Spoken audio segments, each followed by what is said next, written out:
اب اس میں ہمارے لیے پیغام کیا ہے، پریکٹیکل لائف میں پیغام کیا ہے؟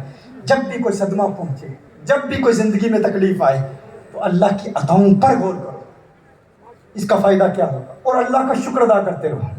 جو اللہ نے دیا ہے اس پر غور کرتے رہو، اللہ کا شکر ادا کرتے رہو، پھر اس کا فائدہ کیا ہوگا؟ جو ہے وہ محفوظ رہے گا، ایک محفوظ رہے گا، اس سے آپ لطف بھی اٹھائیں گے، آپ اسے انجوائے بھی کریں گے، اور جو نہیں ہے اس شکر کی برکت سے اللہ وہ بھی عطا فرما دے گا۔ اور ناشکری کا وبال کیا ہے، عذاب کیا ہے؟ جو ہے آپ اس کو انجوائے بھی نہیں کر پائیں گے، اور جو نہیں ہے اللہ وہ بھی نہیں دے گا، اور جو ہے بالآخر وہ بھی ہاتھوں سے جاتا رہے گا۔ یہ ناشکری کا عذاب ہے۔ لئن شکرتم لأزیدنکم، اللہ ارشاد فرماتا ہے کہ تم میرا شکر ادا کرو گے تو میں اضافہ کروں گا۔ یعنی مثال کے طور پر آپ کے پاس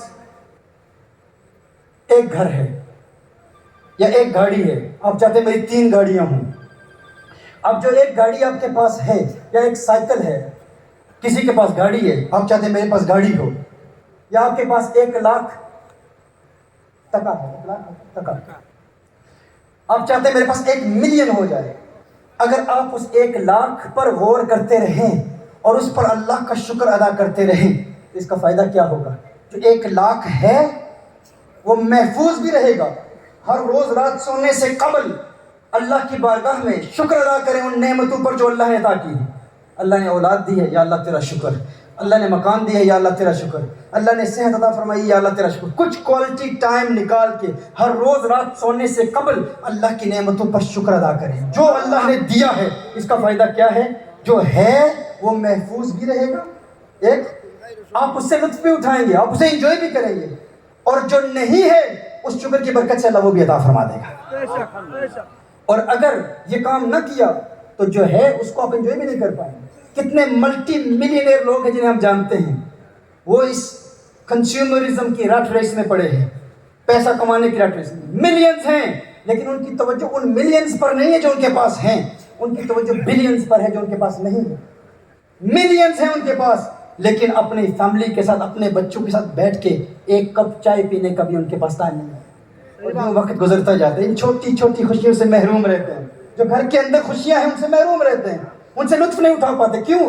جو ہے آپ اس سے کبھی انجوائے نہیں کر پائیں گے اگر اس پر غور کرتے رہے جو نہیں ہے، اور جو ہے وہ ہاتھ سے چلا بھی جائے گا، اور جو نہیں ہے وہ بھی کبھی نہیں ملے گا۔ لیکن جو ہے اگر آپ اس پر غور کرتے رہے، فرمایا انا اعطیناک الکوثر، محبوب بیٹا میں نے لے لیا ہے، اب اس کی طرف توجہ نہ دے کہ میں نے لیا کیا ہے، اس کی طرف توجہ دے میں نے دیا کیا ہے، دیا کیا ہے۔ دیکھیں جب کوئی فوت ہوتا ہے نا تو اکثر ہم کیا کرتے ہیں، ہم افسوس کے لیے جاتے ہیں۔ اللہ نے مائنڈ کیسے شفٹ کیا، پازیٹیوٹی کا میسج کیسے دیا۔ ہم پہلی بات ہی کرتے بہت افسوس ہوا، فلاں کا انتقال ہو گیا، تیرے فلاں رشتہ دار کا انتقال ہو گیا۔ اللہ جل وعلا نے اس نیگیٹو مائنڈ سیٹ کو کس طرح پازیٹیوٹی میں شفٹ کیا ہے، منفی سوچ کو مثبت میں کیسے شفٹ کیا ہے۔ امت کے لیے پیغام کیا ہے، الکوثر کا فیض جو امت کو ملا، امت کے لیے پیغام کیا ہے۔ کبھی بھی صدمہ پہنچے تو اللہ جل وعلا نے افسوس کا ذکر بھی نہیں کیا، فوراً مائنڈ سیٹ شفٹ کر دیا، ادھر دیکھو کہ دیا کیا ہے، اس کا فائدہ کیا ہوگا کہ جو ہے اللہ تعالیٰ محفوظ بھی رکھے گا، اس کو آپ انجوائے بھی کریں گے، لطف اندوز بھی ہوں گے، اور جو نہیں ہے اللہ وہ بھی عطا فرما دے گا۔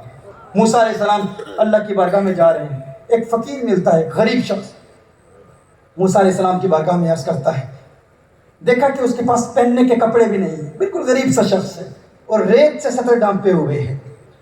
موسیٰ علیہ السلام سے کہتا ہے کہ اے موسیٰ تو اللہ کے پاس جا رہا ہے، میرا پیغام پہنچا دینا کہ اللہ مجھے کب عطا فرمائے گا، مجھے کب دے گا، مجھے تو نے کچھ بھی نہیں دیا۔ موسیٰ علیہ السلام نے فرمایا ٹھیک ہے میں تیرا پیغام اللہ تک پہنچا دوں گا۔ ایک امیر شخص آتا ہے جس کے پاس مال و دولت کی فراوانی ہے، بہت بڑا مالدار شخص ہے، میرا اللہ تک پیغام پہنچا دینا ہے موسیٰ۔ کیا پیغام ہے؟ اللہ تو نے مجھے اتنا دیا ہے، اتنا دیا ہے، اب سنبھالا نہیں جاتا، اب کیسے سنبھالوں، اب دینے کا سلسلہ روک دے، اب نہ عطا کر، مزید عطا نہ کر۔ موسیٰ علیہ السلام نے فرمایا ٹھیک ہے تیرا پیغام دے دوں گا۔ موسیٰ علیہ السلام اللہ کی بارگاہ میں حاضر ہو کر واپس آتے ہیں۔ جب واپس آتے ہیں تو وہ فقیر بیٹھا ہے، میرا پیغام دیا۔ اللہ نے کیا جواب دیا؟ اللہ نے ارشاد فرمایا کہ اس فقیر کو پیغام دے دے، تو میرا شکر ادا کرنا شروع کر دے، میں تجھے عطا کرنا شروع کر دوں گا۔ تو شکر ادا کرنا شروع کر دے، میں تجھے عطا کرنا شروع کر دوں گا۔ اس فقیر نے کہا، غریب شخص نے کہا، میں اللہ کا کس بات پر شکر ادا کروں؟ اللہ نے مجھے دیا کیا ہے؟ اے موسیٰ دیکھ نہیں رہا، پہننے کے کپڑے بھی نہیں ہے، ریت سے صدر ڈھانپے ہوئے ہوں۔ اس کا یہ کہنا تھا، یہ ناشکری کے جملے اس کی زبان سے نکلے۔ ہوا کا تیز جھونکا آیا اور جو ریت اس کے سطر کو ڈھانپے ہوئے تھی اسے بھی اڑا کے لے گیا۔ جو تھا وہ بھی چلا گیا، جو تھا وہ بھی، یہ ناشکری کا وبال ہے، جو تھا وہ بھی چلا گیا۔ پھر وہ امیر شخص آیا، اے موسیٰ میرا پیغام اللہ تک پہنچایا۔ اللہ نے کیا ارشاد فرمایا؟ اللہ نے ارشاد فرمایا یہ میرا شکر گزار بندہ ہے، شکر ادا کرتا ہے، اسے کہہ کہ اگر سنبھالا نہیں جاتا نا میری عطاؤں کو تو پھر تو میرا شکر ادا کرنا چھوڑ دے، میں عطا کرنا چھوڑ دوں گا۔ اس نے کہا اے موسیٰ یہ کیسے ہو سکتا ہے، یہ میرے لیے ممکن ہی نہیں ہے۔ کہا کیوں نہیں ممکن؟ کہا کہ میرے پاس کچھ نہیں تھا، فقط ایمان کی دولت تھی، میں نے ایمان کی دولت پر اللہ کا شکر ادا کرنا شروع کر دیا۔ میں اللہ کا شکر ادا کرتا رہا، اللہ نے مجھے کچھ دولت عطا فرمائی، میں نے اس پر شکر کیا، اللہ نے اور دولت عطا فرما دی، میں نے اس پر شکر ادا کیا، میں شکر ادا کرتا رہا، اللہ دولت عطا